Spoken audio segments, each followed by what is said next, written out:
Pas lajmeve të fundit që kanë qarkullu kudo në media e rrjetet sociale për jetën e saj private, Kanita Suma këtë herë ka vendosur me fol.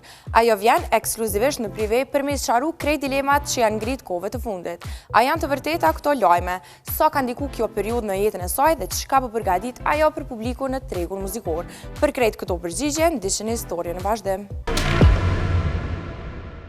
Prive.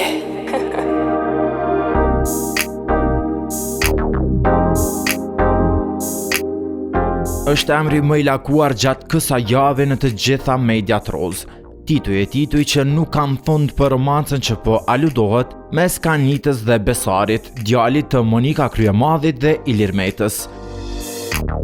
Kanita në prive Klan Kosova vjen me zë dhe figur pa pasur nevojë të kemi burime sa i përket shkrimeve të fundit. Por, njëherë të ndalimi tek shpirti artistik i Kanitës, ku për të gjithë ata që e kanë ndjekur, Kanita ka qenë qysh nga mosha e hershme pjesë e skenave të mëdha si X Factor, ku guximi i saj të ishte përballë mes artistëve më të mëdhenj në moshë nuk kishte fare problem për një vajzë 11 vjeçare me ëndra dhe qëllime të qarta që një ditë muzika do ishte pjesë e pandashme e jetës së saj. Shpesh e mendoj Kanitën e X Factorit se e mendoj një qik shumë të guximshme, shumë me vetbesim, edhe ndajherë thom pse nuk e kam qatë guxim edhe sot. Pse për një fëmijë aq të vogël me gjitha ato sfida, it was just only me and my dream for the music. Do me thonë, s'ka pas kur gjë tjetër. Gjë që mundona me rikthy gjithmonë edhe në ditë sotit. Jo që s'jom tash, po I want to bring her back more. Kanita arriti që nga X Factori të mos ndalet në muzikë, projekte të shumta e gjithashtu edhe festivale që në momentin që prezantonte këngë në këto skena të mëdha, publiku i adhurante, por jo çdo herë festivalet japin atë që muzika meriton. Shumë mirë, unë kom marrë pjesë shumë festivale edhe i kom pas këngë të shumë të mira, muj me thonë.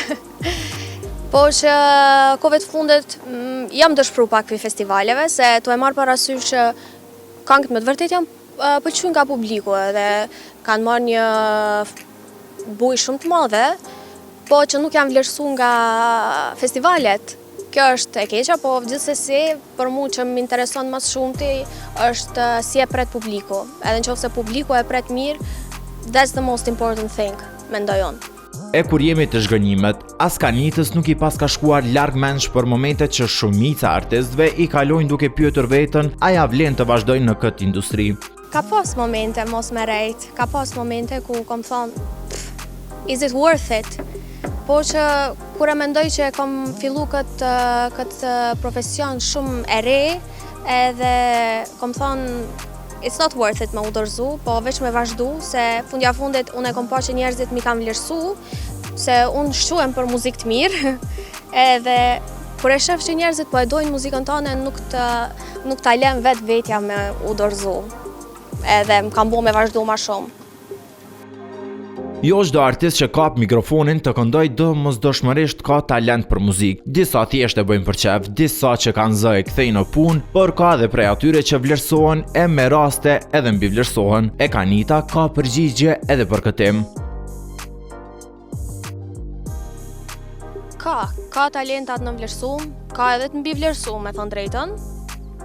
Ama unë mendoj që në fundet gjithë e marrim atë që e meritojmë, edhe në muzikë ka vend për krejt. Kështu që dikujt i pëlqen një zhandër tjetër, dikujt i pëlqen muzika jam, edhe secili punojnë për audiencën tonë. Kështu që jo, mendoj që fundja fundit secili e ka momentin e vet në karrierë. Thjesht duhet mos më u dorëzu se gjithë e kemi atë pikën tonë kulminante, më me thonë. Kanita është nga ato artiste që nuk ndalet së punuari. Projektet e saj janë unike në llojin e vet, e besa kogja të pëlqyera në mas. Por çka po zihen Kanita kohëve të fundit në studio?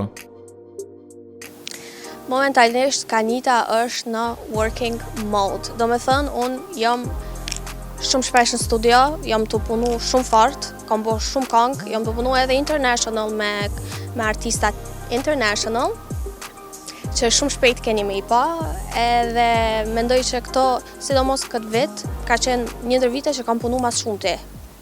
edhe shumë shpejt keni me I pa se çfarë projekte bëhet fjalë se janë shumë të mira. I can't wait. Po e thom një send vogël, e kam një bashkëpunim me një këngëtare rumune, të famshme, nuk po e thom kush është, thjesht po e lej ta shifni vetë. Ajo ka lindur në Shkup dhe ka jetuar kohën më të bukur në atë vend, por angazhimet dhe jeta e saj pëndahet mes Tiranës dhe Shkupit tash e disa vite, e arsyen më së miri na tregon vetë ajo. Me thënë të drejtën në Tiranë. Tirana për shkak që më lidh shumë më shumë me muzikën. Lajme që këtu deq përthyen rjet për Kanitën kanë të bëjnë me lidhjen që po aludohet në media me djalin e Monika Kryemadit dhe Ilir Metaj. Ta kishim në një intervist e mos ta pyesnim Kanita në lidhje apo single, nuk bënte. Kanita është, veç është. Pika. Se çfarë latë nënkuptonte me këtë përgjigje Kanita mbetet të shihet me kohën, edhe pse ajo na la në një pikë pyetje gjatë madhe. Tjetrën e ke, zemra ime po e ndjen, pse s'jemi ne, ma thuaj tjetër a ke, ku e fshet tjetër t'ja ke, zemra ime po e ndjen, ku jemi ne, nuk jemi ne, ti vrave zemrën time je, frasës je.